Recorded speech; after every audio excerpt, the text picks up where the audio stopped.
to build an OFDM system using various modulation techniques such as quarter amplitude modulation or QAM, phase shift keying or PSK, etc.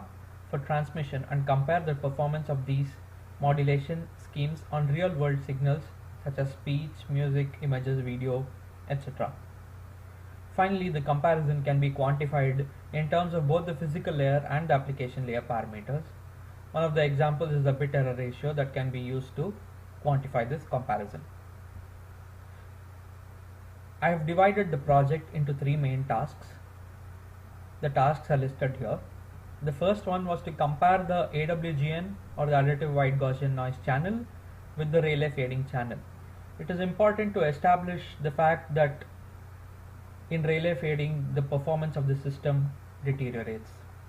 The second task was to compare M-Arri PSK and M-Arri QAM techniques for OFDM, and the third one was to implement the first two techniques on real world data and compare the modulation schemes based on this. Let's dive into the first task. The first task was to compare various modulation schemes using regular transmission and OFDM transmission on different channels. That is the additive wide Gaussian noise channel or the AWGN channel and the Rayleigh fading channel. For the first task, the BR curves were plotted using the analytical expressions for bit error probability for the different modulation schemes, namely the QPSK or the quadriphase phase shift keying, or commonly known as 4PSK, the 16 QAM and the 64 QAM under varying channel conditions. It is clearly established in the plots obtained from the first task that at a given SNR, the probability of bit error for an AWGN channel is lesser than that for a Rayleigh fading channel. And as the EB over N0 is increased, the bit error ratio reduces. Here we can see the plots that were obtained from task 1 for QPSK modulation scheme. On the left side, you can see the use of a regular frequency division multiplexing technique, and we can clearly establish that the Rayleigh fading channel performs poorer compared to the AWGN channel.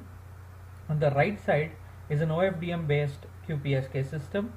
Here also we observe that an AWGN channel performs better than the Rayleigh fading channel in terms of the bit error ratio. Next, we perform task 2. The task was to compare M-Arri modulation schemes, namely the MPSK and the MQAM, based on OFDM transmission in an AWGN channel. The objective here was to compare PSK and QAM for the same value of M. For the second task, BR curves resulting from a simulated system were plotted. The simulation of task 2 proves the fact that in the comparison of BR performance for MPSK, the use of a higher order M-Arri scheme is better for high data rate transmission. For the same value of M, we can also observe that QAM outperforms PSK in terms of the BER value. Here we can see two plots. The one on the left is a comparison of the performance of OFDM based 8 PSK and 8 QAM. We can clearly see that when the signal to noise ratio is low, that QAM performs better than PSK for the same value of M. On the right side is another comparison. We have changed the value of M to 16. The performance comparison of OFDM based 16 PSK and 16 QAM is plotted, and here also it is clearly observed that 16 QAM outperforms 16 PSK in terms of the bit error ratio value. The third task was to finally compare the different modulation schemes on real world data, that is speech, music, images, etc. Here we have used two sets of data. One of them is an input audio signal. It's essentially a music signal that has been taken. The length of the signal is about 12 seconds. And we also have used an image signal that is plotted below. These are the plots that we obtained from the task.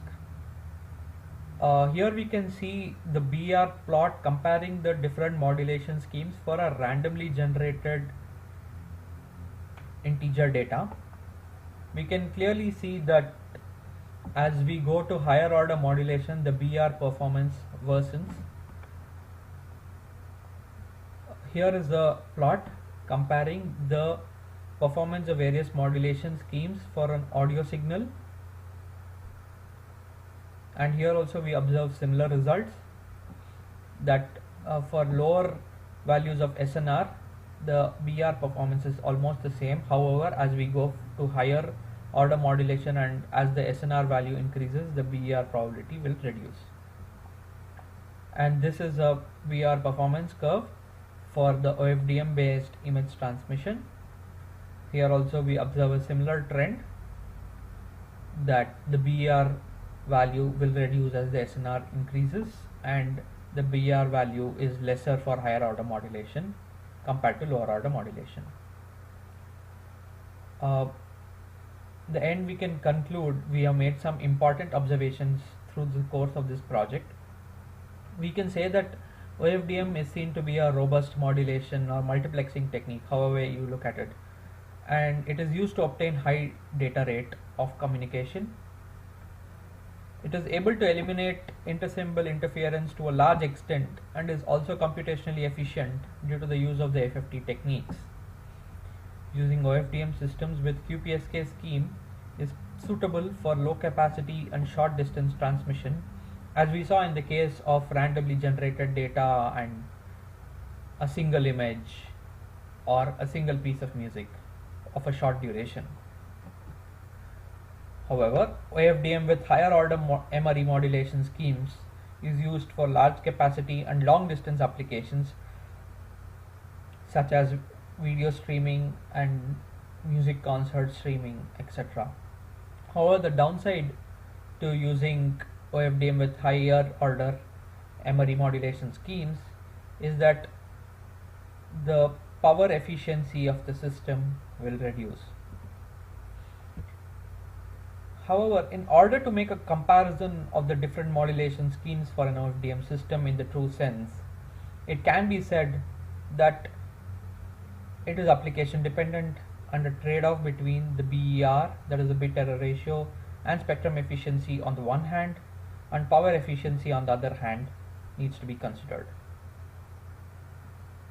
These are the references I used, some of the important literature that I have used to understand and simulate the OFDM system and prepare this presentation. Oh, that's it.